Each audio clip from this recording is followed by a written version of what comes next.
Stay close. The Morning Edition is back right after this.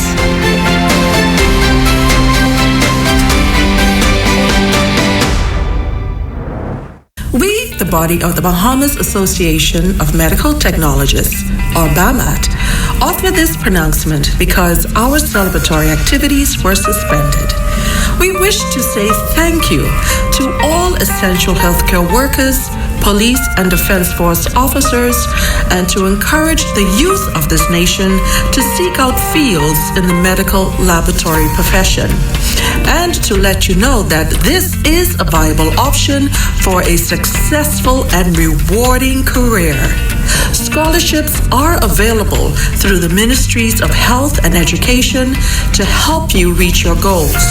This announcement is brought to you by the Bahamas Association of Medical Technologists in conjunction with the Broadcasting Corporation of the Bahamas. Welcome back to the Morning Edition. Well, despite the pandemic, the Bahamas Utilities Commission, URCA, has been quite busy in pushing to impact the electronic communication sector. Joining us this morning is Corporate and Consumer Relations Manager Mavis Johnson-Colley. Mrs. Johnson-Colley, welcome to the Morning Edition. Thank you, LaDawn. Good morning. It's great to be here. So, Mrs. Johnson-Colley, talk to me a little bit about, or share with us, first of all, some of the work URCA has been doing during the pandemic. Well, thank you again for having us. The Utilities Regulation and Competition Authority, as you know, is the independent multi-sector regulator for the electricity and the electronic communication sector.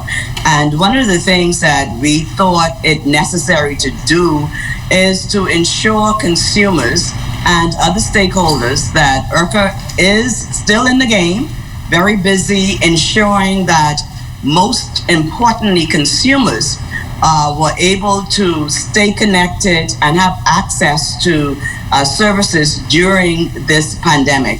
As you can imagine, the sectors that we regulate are two critical sectors to the economy, and they drive each other.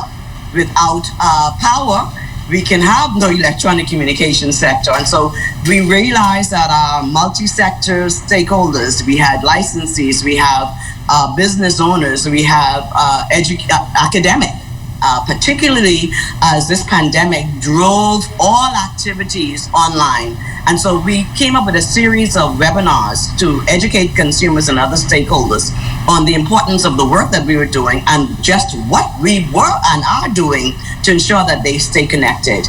And we have one such webinar, the final for the year, coming up this Thursday at 10 a.m. And so we are inviting your viewing audience to please register.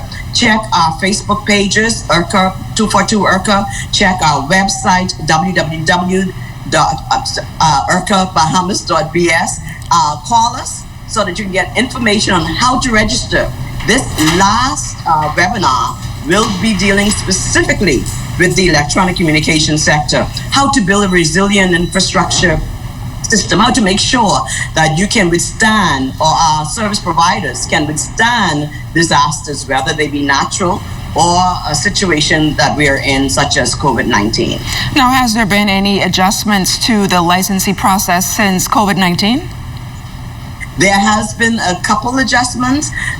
We seek to make things very easy for our licensees. And so we're going to ask your viewers to just tune in on Thursday so that they can get the full range of information. We're going to be highlighting key portions of that regulation, the disaster preparedness management regulation that ensures that our licensees who provide services, critical services, are prepared and able to withstand, able to remain on stream, able to immediately after a disaster to get all of our consumers back online as quickly as possible.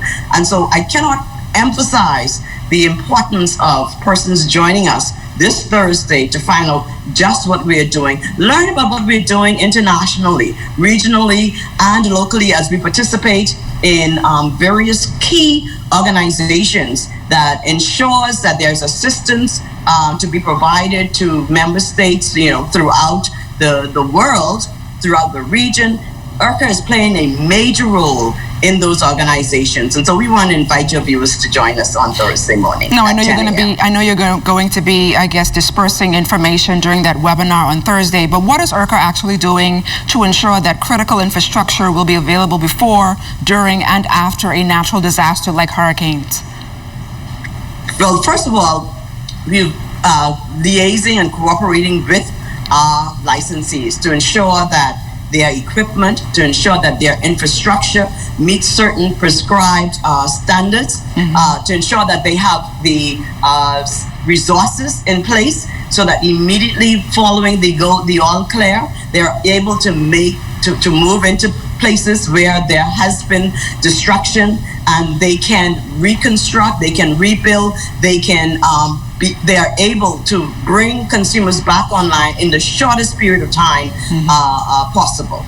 And can you share with us some of those emerging wireless technologies that are likely to impact the electronic communication sector here in the country? I'd love to, but guess what? I'm going to tell you to wait until Thursday morning so that we have the experts on board who will be able to give you all the information that you need on those. And, you know, there is quite a bit going on in that sector. Mavis Johnson, colleague, thank you so much for joining us here on the Morning Edition, and best of luck to you and your team on Thursday. Thank you so much.